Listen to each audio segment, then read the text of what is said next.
বিসমিল্লাহির রহমানির রহিম। ঈদ মোবারক। প্রিয় দেশবাসী, আসসালামু আলাইকুম। ত্যাগ, তাকওয়া আর সংযমের শিক্ষা দিয়ে বিদায় নিয়েছে পবিত্র মাহে রমাদান।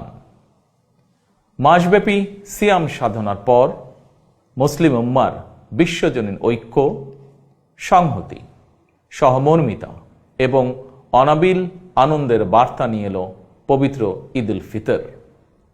প্রতিটি ঘরে, প্রতিটি পরিবারে ঈদ আনন্দ পৌঁছে যাক সকলের তরে।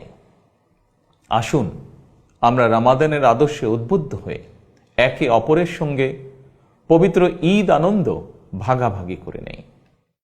ঈদ উল ফিতর উপলক্ষে আমি প্রিয় দেশবাসীকে জানাই পবিত্র ঈদ উল ফিতরের শুভেচ্ছা। বাংলাদেশ সহ বিশ্ব মুসলিম উম্মার প্রতি জানাই আন্তরিক অভিনন্দন ও মোবারকবাদ। ঈদ মোবারক। আল্লাহ হাফেজ।